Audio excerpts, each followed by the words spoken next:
Hello mga ate and kuya, for today's video ay nag-request nga uli na maggawa ako ng Spanish sardines. This time, ang gagawin ko naman, this time, ay yung bangus ay may kaliskis at akin itong ipiprito bago ko naman siya isalang sa pressure cooker. So, ito nga pala ay 4 na pirasong bangus at nasa 22 pieces siya. Kasi, magkakaroon daw ng parang, basta, magre-request sila na lutuin ko to sa isang special occasion na gaganapin sa church namin. So, syempre, ngayon pa lang papracticing ko na kasi ito ay pangalawang luto ko pa lang sa bangus na Spanish sardines siya kasi pati nga naman talaga yung tinik nito ay makakain mo. So, ito nga pala hinugasan ko na and then ibababad ko naman siya sa asin.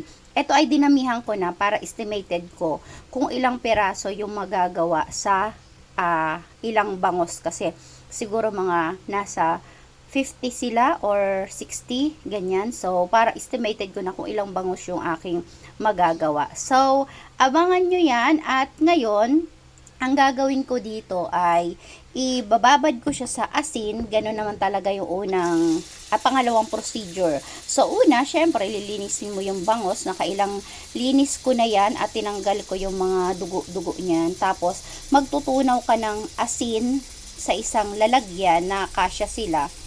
At ibababad mo siya ng ilang oras sa tubig at asin para mawala yung kanyang lansa. So, yun na gagawin natin. So, ito na nga at ibababad ko na yung mga bangus dito sa asin na may tubig. Tubig na may asin pala. So, ayan. At ilalagay ko lang yan sa rep kasi mamaya ko pa yan hapon lulutuin. Para yung pressure cooker, bukas ko naman siya bubuksan para hindi siya sumabog ba? Gumano, ay, bawal pala yung term na yun. Para hindi siya ba basta ganon. Alam nyo na yan. So, sobra yung tubig ko. Kailangan lubog na lubog siya eh. At, ayan. So, that's it for today.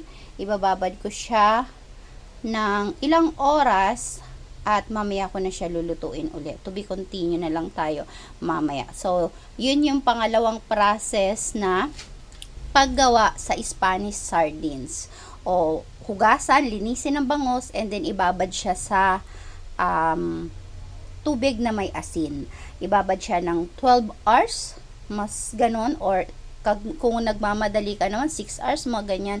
Pero ako, mamayang hapon ko pa to lulutuin para nakaiwan yung aking pressure cooker at bukas ko naman bubuksan para safe at para maluto pa talaga siya. So, bye-bye! Yun lang.